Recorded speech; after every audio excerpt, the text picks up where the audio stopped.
inilah konsekuensi dari PJ Gubernur menempatkan orang yang tidak qualified. Kalau JPT 3 besar kemarin, dia kan nggak membidik Dinas Pendidikan Aceh. Yang dia bidik kan Dinas Investasi. Kenapa tiba-tiba dia ditempatkan di sini? Yang di luar kompetensi. Ini anggaran Dinas Pendidikan Aceh. Anak sendiri diterlantarkan, anak yang di luar tanggung jawab dia diprioritaskan. Terkait pada pembatasan 15 tahun hingga banyak slot anak yatim yang nggak tersalurkan, anggarannya itu disalurkan pada proyek visi.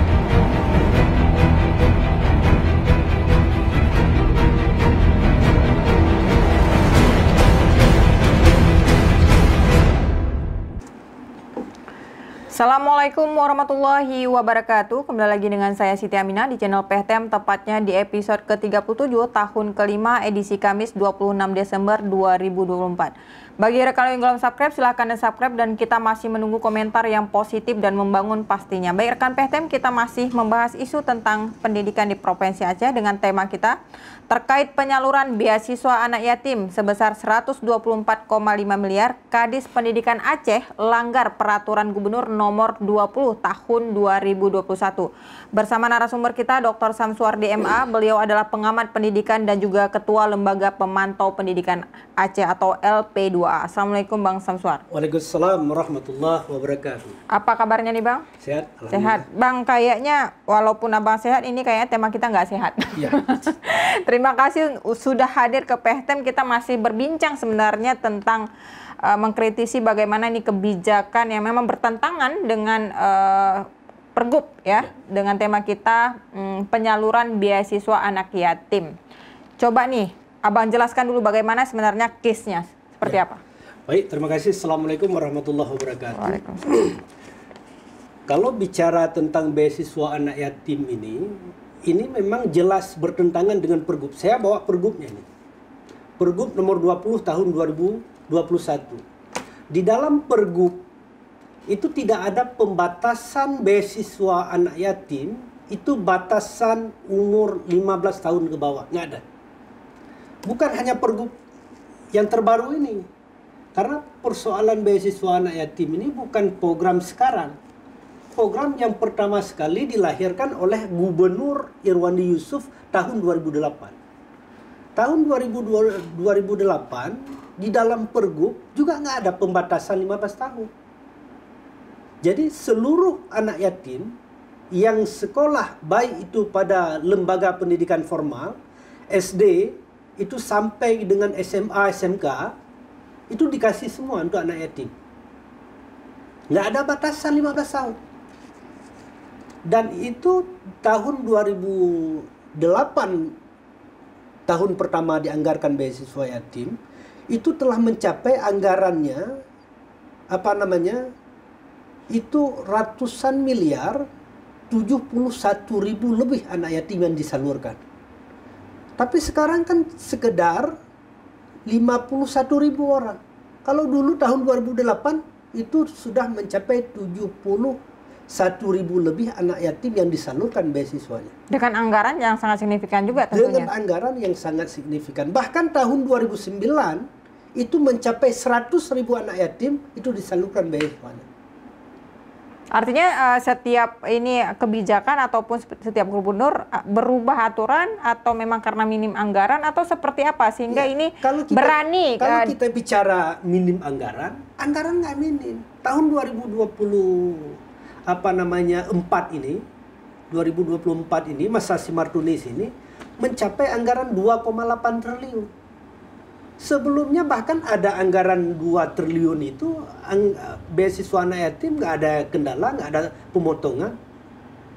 Semua siswa yatim, bahkan kalau di dalam Pergub nomor 20 tahun 2021 disebutkan untuk santri yatim yang pergi ke dayah itu batasan umur dari 6 tahun sampai 21 tahun. Itu biasanya sampai 21 tahun itu ukuran umuran anak kuliah ya? Iya, ukuran umuran anak kuliah. Kalau di dayah itu kan beda deh. Iya. Dan di dalam pergub juga sudah disebutkan beasiswa anak yatim ini diberikan dari jenjang pendidikan dasar sampai SLTA, ada SMK, ada seterusnya di situ, ada SMA, MAN dan seterusnya. Jadi untuk anak kelas 3 di dalam pergub itu disebutkan khusus anak kelas 3 itu dianggarkan sebesar 1.200.000 disalurkan dalam 2 tahap per semester 600.000. Artinya kalau di dalam pergub ada perdebatan kita. Tapi yang menjadi masalahnya di saat Martunis membuat kebijakan yang berbenturan dengan pergub. Anak yatim kan sudah menantikan ini kapan disalurkan beasiswa untuk anak kelas 2, kelas 3. Tapi di akhir tahun ini harapannya terpatahkan. Harapannya terpatahkan. Oke, ada pertentangan ini antara kebijakan yang dilakukan oleh Pak Martunis sebagai Kadis Pendidikan Aceh dengan Peraturan Gubernur Nomor 20 Tahun 2021 tentang beasiswa anak yatim ya Bang Samsuar. Karena terjadinya pertentangan ini, apakah misalnya kebijakan dari Kadis itu tidak melihat dulu peraturan pergubnya atau seperti apa? Boleh nggak Kadis langsung ACC aja? Saya minggu lalu sudah beberapa minggu lalu kita sudah tampil di podcast PHTM juga, yang bahwa memang secara basic keilmuan dan rekam jejak Pak Martunis ini memang tidak ada background pendidikan. Oke, walaupun kita lihat backgroundnya oke lah, tetapi kan akan ada yang mengarahkan bahwa itu bertentangan dengan pergub. Ya saya juga heran, ini beliau kan mantan PJ Bupati, pernah duduk sebagai kepala dinas. Ini udah jelas-jelas ada pergubnya nggak dirubah, sudah menjadi produk hukum. Ini pergub kan sudah menjadi produk hukum yang mengikat ya. Bukan hanya mengikat Pak Martunis sebagai kepala dinas, juga mengikat gubernur. Selama pergub ini nggak dirubah, maka itu menjadi acuan hukum yang mengikat semua pihak. Oke, untuk penyaluran beasiswa anak yatim 124,5 miliar ini atas tanda tangan siapa? Kalau kita melihat acuannya. Kebijakannya itu kan di SK-nya, SK penetapan beasiswanya nanti, nama-namanya nanti kan SK-kan oleh gubernur. Ya, otomatis juga gubernur juga melanggar dong. Dugaan saya gubernur ini nggak tahu, cuma tanda tangan. Ya, masa sebegitunya sih? Ya bisa jadi gubernur kan nggak tahu. Kalau tahu gubernur, nggak mungkin gubernur membiarkan SK yang dia keluarkan itu bertentangan dengan pergub sebelumnya. Atau jangan-jangan nggak dikasih tahu. Sebegitukah birokrasi kita nih Bang Samsuar, sehingga tanda tangan dipertanyakan? Itulah tampilan kualitas pengetahuan seorang pejabat ya dalam memahami satu produk hukum yang jelas-jelas sudah ada produk hukumnya. Kalau kita baca ini sudah sangat jelas ini. Oke, bacanya di poin berapa nih? Jangan nanti pemirsa PHTM juga bingung ini nomor berapa, kemudian apa isinya juga harus tahu ya pemirsa PHTM tentang bagaimana terkait penyaluran beasiswa ini bertentangan dengan atau melanggar Peraturan Gubernur Nomor 20 Tahun 2021. Di poin pasal berapa, Bang Samsuar? Iya. Di dalam pasal 5 bab 3 itu disebutkan penyaluran beasiswa yatim ini itu besarannya 2.400.000 per orang. Dan khusus anak kelas 3 disebutkan di dalam ayat 2, pemberian sebagaimana dimaksudkan pada ayat 1 dikecualikan untuk siswa kelas 3. Kalau kelas 3 itu nggak mendapatkan 2.400.000, tapi mereka karena sebentar lagi mau selesai sekolahnya, disalurkan sebesar 1.200.000 yang dibagi dalam 2 tahap pembayaran. Oke, artinya di kelas 3 ini masih tetap mendapatkan meskipun ada pemotongan dari jumlah sebelumnya. Meski secara nominal tidak lagi 2.400.000, tapi secara hak. Oke. Ya, dan angkanya sebesar 1.200.000 masih dia dapatkan. Bahkan di dalam pasal 7 itu itu disebutkan untuk khusus pada pendidikan daya, ya Pasal 10 pada pendidikan daya, pimpinan daya menyampaikan nama dan daftar beasiswa santri yatim piatu mulai berumur 6 sampai dengan 21 tahun. Oke, artinya pergub ini tidak ada perubahan. Ini masih otentik nih. Masih pergub yang terbaru yang menjadi acuan. Kalau mau pergub ini dirubah, pergub itu baru bisa dirubah bukan dengan SK Kepala Dinas dengan pembatasan 15 tahun. Pergub dirubah dengan melahirkan pergub baru. Cabut pergub ini. Oke, berarti selama ini nggak dicabut, gubernur mengikat dengan pergub ini. Oke, berarti yang melanggar aturan siapa nih? Kadis Aceh atau Gubernur Aceh? PJ-nya? Sebetulnya kalau kita bicara ini kan dua-dua ini kan melanggar. SK yang dikeluarkan oleh gubernur bertentangan dengan pergub. Karena di dalam SK Pak Gubernur itu, beasiswa yang disalurkan hanya umur 15 tahun ke bawah. Artinya mulai dari SD sampai dengan SMP? SMA? Sampai dengan SMP. Ada kelas anak 3 SMA yang masih berumur 15 tahun, kelas 1 SMA itu masih ada karena mungkin cepat sekolah dia. Ada anak mungkin dulu umur-umur 5 tahun dia langsung sekolah. Tapi angkanya nggak banyak. Sekitar kita hitung itu sekitar 68 orang. SMA itu dengan madrasah sekitar. Kalau kita ambil persentasenya dari total 51.000 itu tidak sampai 1%. Oke, ini ke 124,5 miliar ini Bang Samsuar ke seluruh SD sampai SMP di seluruh provinsi Aceh? Ya, di seluruh provinsi Aceh yang diambil cuma dengan batasan umur 15 tahun. Total berapa jumlah penerima untuk tahun ini? Untuk tahun ini 51.000. 51.000. 51.000. Untuk tahun 2022, yang tahun 2 tahun yang lalu, itu berkisar 78.000. Oke. Mungkin 51.000 ini jumlah anak yatimnya sebegitu? Iya. Jadi total. Artinya kalau seandainya 51.000 ini masih adakah anak yatim yang tidak mendapatkan beasiswa yatim? Ada. Bahkan pendataan beasiswa anak yatim dari tahun ke tahun itu di atas 70.000. Tapi sangat dibatasi 15 tahun yang dia dapatkan hanya anak-anak 15 tahun ke bawah, maka akan terpotong puluhan ribu anak yatim yang duduk pada kelas 2, kelas 3 SMA itu nggak mendapatkan beasiswa. Kita nggak menyampaikan bahwa ini dikorup oleh Kadis Pendidikan Aceh, enggak. Tapi ini kan memangkas apa yang menjadi hak. Kenapa ini menjadi hak? Begitu pergub ini disahkan, dia akan mengikat ya kan, mengikat semua pihak. Jadi nggak boleh ada kebijakan yang kebijakan di bawah, yang berbenturan dengan hukum yang di atas. Oke, baik. Ini menarik ya pemirsa PTM karena itu yang pertama. Yang kedua, saya mau sampaikan satu lagi. Yang menarik juga, kalau kita melihat dari sisi kewenangan ini. Ini kan yang disalurkan hanya anak SMP ke bawah.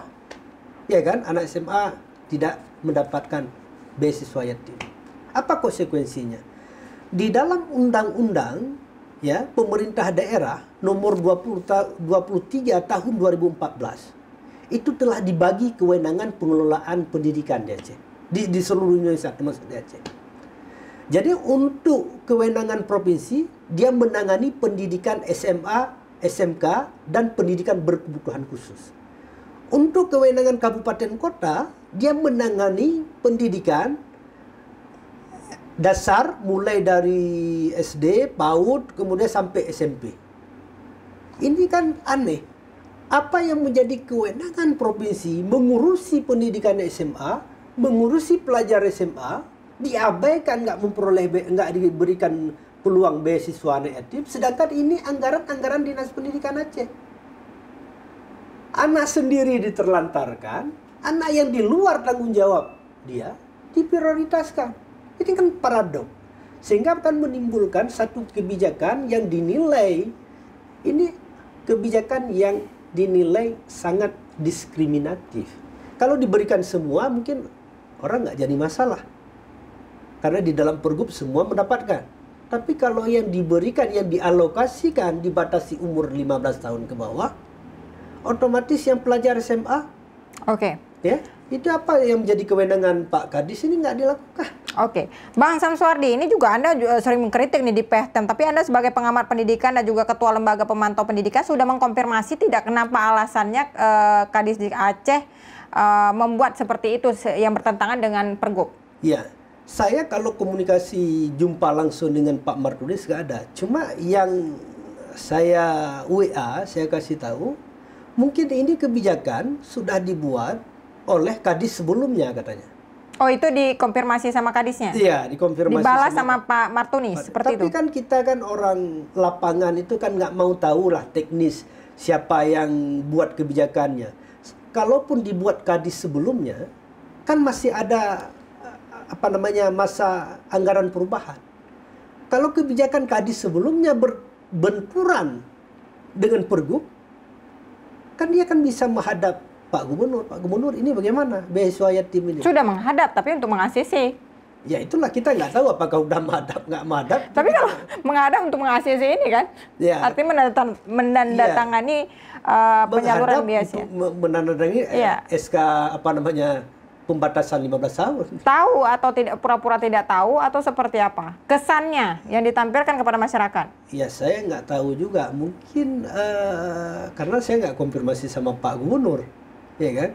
Tapi kan Anda sudah mengkonfirmasi tadi melalui kalau sama WA. Pak Kadisnya. Artinya Pak Kadis sudah diberitahukan? Udah diberitahu, udah kita beritahukan. Ini kenapa kejadian semacam ini? Katanya ini kebijakan Kadis sebelumnya.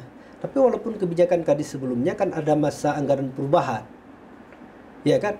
Kalaupun kebijakan Kadis sebelumnya, selama kebijakan Kadis sekarang atau Kadis sebelumnya bertentangan dengan Pergub. Oh, Anda mau menyampaikan ke pemirsa Pehtem bahwa kebijakan untuk penyaluran beasiswa ini bukan kebijakan Pak Martunis, tapi kebijakan Pak Al-Hudri sebelumnya? Iya, itu hasil komunikasi saya dengan Pak Martunis. Oke, beliau hanya melanjutkan?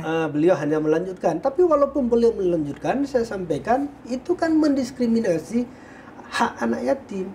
Walaupun itu kesalahannya Kadis sekarang atau Kadis sebelumnya, kita nggak mau tahu itu teknis sekali. Tapi selama itu berbenturan dengan Pergub, kebijakan itu wajib dibatalkan. Dan nggak ada masalah dibatalkan. Karena apa? Secara hukum perundang-undangan tidak boleh kebijakan di bawah bertentangan dengan hukum kebijakan yang di atas. Karena itu prinsip.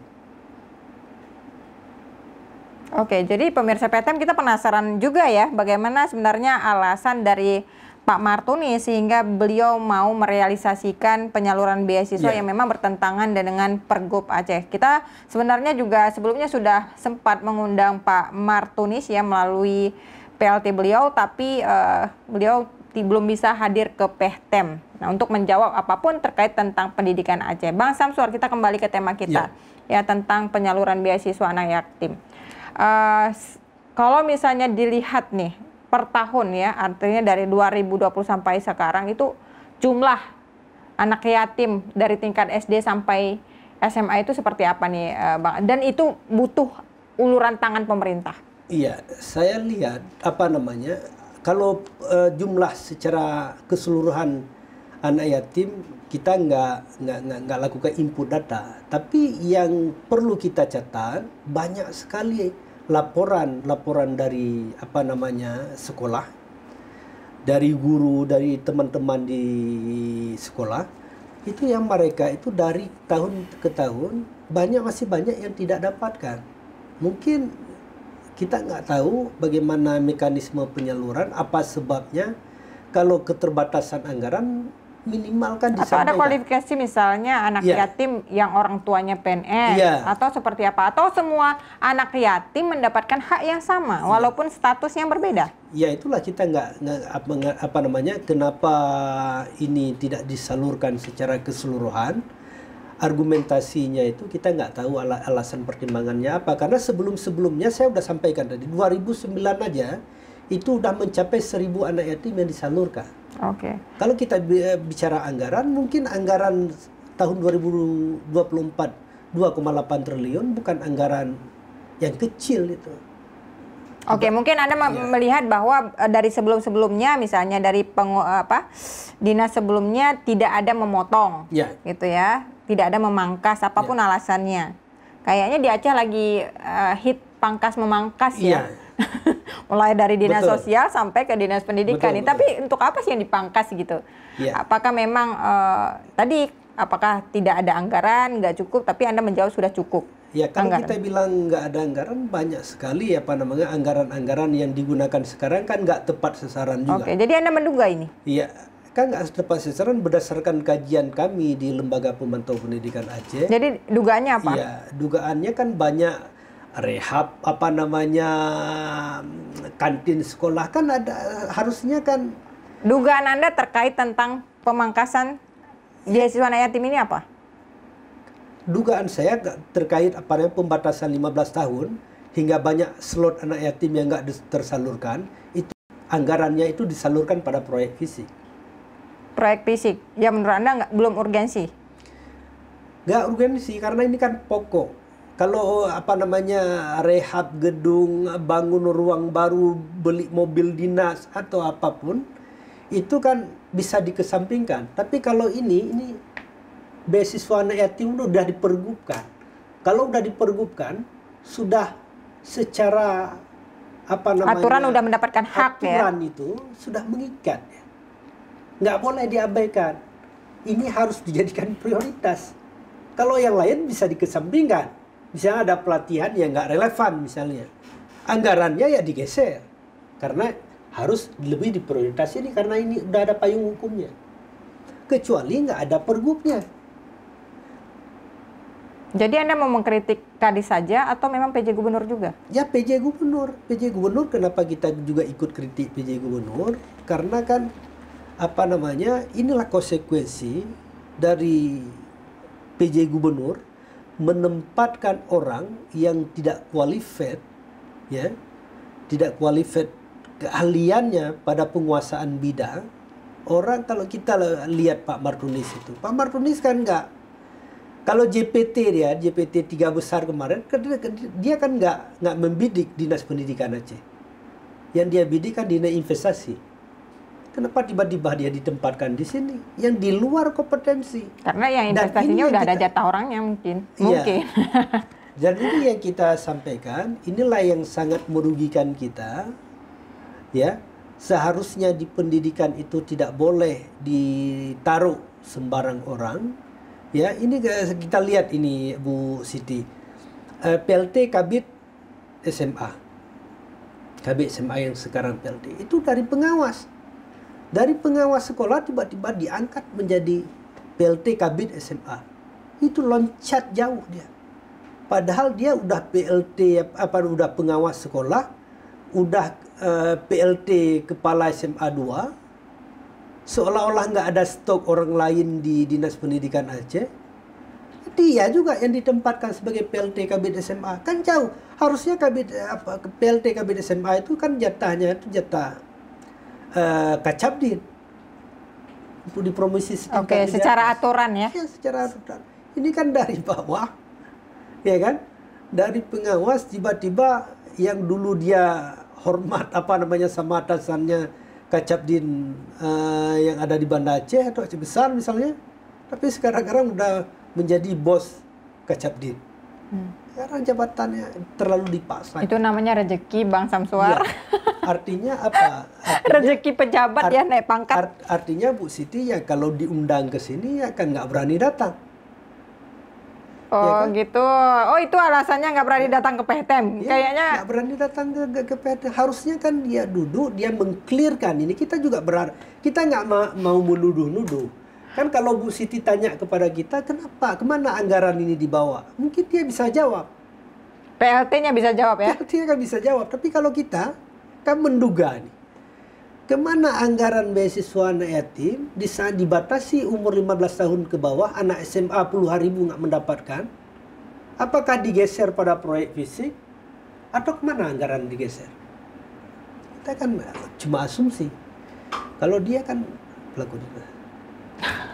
Baik Bang Samsuar ya, tapi ini menjadi isu lagi ya di pemerintah Aceh, bagaimana sebenarnya pangkas memangkas mulai dari dinas sosial yang memangkas tentang biaya makan panti asuhan. Sekarang dipangkas biaya anak yatim. Kayaknya orang-orang melarat ini teraniaya terus nih di Aceh. Apa nggak termiskin?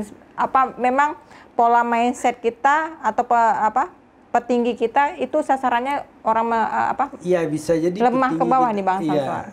Itu mereka masih mikir mungkin tahun 2025 itu nggak ada lagi anggaran beasiswa yatim. Kita nggak tahu karena anggarannya, alokasinya sangat tertutup, ya kan? Nggak ada kan statement dari Kadis Pendidikan Aceh itu memberikan satu sinyal untuk 2025 anggarannya nggak dipangkas lagi, kan nggak ada statement. Masih ada atau nggak ada kita juga nggak tahu. Tapi kalau nggak ada pasti bertentangan dengan pergub, kecuali cabut dulu pergub. Terus ini kalau misalnya sudah di ACC, sudah direalisasikan, apa fungsi pergub? Ya itulah, kalau ada orang, anak yatim itu, ada LBH misalnya yang memfasilitasi hak anak yatim yang nggak disalurkan, digugat Dinas Pendidikan Aceh. Boleh? Boleh, kena dia. Pasti kena. Karena itu hak mereka, ya kan? Karena anak-anak yatim ini kan secara pergub udah diatur dan jatahnya, ya, mulai semua kelas tingkat dasar hingga SMA, kelas 1, kelas 2, kelas 3 nggak mendapatkan, itu digugat kebijakan Dinas Pendidikan ke PT UN karena berbenturan dengan pergub, bisa kena dan wajib bayar nanti. Bisa heboh lagi. Nah inilah kita nanggros syariat ya, tetapi kadang-kadang kebijakan bertentangan dengan akal sehat. Sebetulnya kalau kita belajar Bu Siti Aminah, itu di Jawa Tengah itu ada pendirian satu sekolah SMK itu yang khusus menampung anak yatim fakir miskin. Semua ditampung. Ratusan, ribuan orang. Harusnya kita dengan anggaran yang besar ini, ya, kita jadikan SMA 16 itu yang boarding itu, SMA terbaik itu yang boarding itu, semua anak yatim kita kumpulkan di situ, kita kasih beasiswa full, ya kan? Setelah selesai dari sekolah itu kita fasilitasi beasiswa untuk ke perguruan tinggi, karena anak yatim itu kan anak yang hidup rata-rata secara umumnya itu di bawah garis kemiskinan. Kalau anak yatim diberi akses pendidikan yang berkualitas, diberikan akses melanjutkan kepada perguruan tinggi terbaik, otomatis kan satu generasi kemiskinan ini kan terpotong. Makanya kalau sekarang jangan heran angka kemiskinan kita tahun 2014%, 15%, sekarang masih kisarannya nggak turun-turun 14-15%.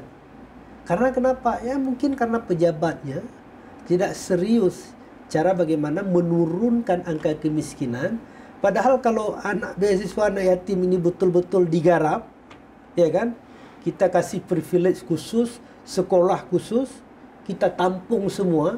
Bahkan yang nggak cukup pada sekolah nanti kita kita beri akses kepada SMA unggul yang boarding, kita titip 20% di modal bangsa, di Fajar atau di SMA unggul Tapak Tuan dan sebagainya lah. Kalau nggak sanggup pemerintah provinsi yang menangani sendiri, libatkan kolaborasi dengan kabupaten kota. Mereka subsidi juga. Berapa mereka tampung anaknya? Ditampung oleh gubernur 200 miliar, anggaran mereka itu talangan, keroyokan bersama. Tapi kasih akses pendidikan untuk anak yatim ini, pendidikan yang berkualitas. Selesai pendidikan berkualitas, kita beri akses kepada perguruan tinggi.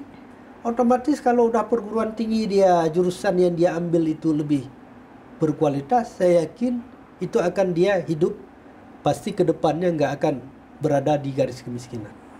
Baik, terima kasih Bang Samsuar atas informasinya. Ya, ini juga menjadi kritikan dan masukan kepada Dinas Pendidikan dan juga PJ Gubernur untuk menelaah kembali apapun yang ditandatangani, termasuk tidak adanya pelanggaran, apalagi Peraturan Gubernur Nomor 20 Tahun 2021 tentang bantuan ya, pemberian bantuan sosial beasiswa kepada anak yatim piatu dan atau yatim piatu dalam wilayah Aceh. Nah, itu peraturan nomor 20 tahun 2021.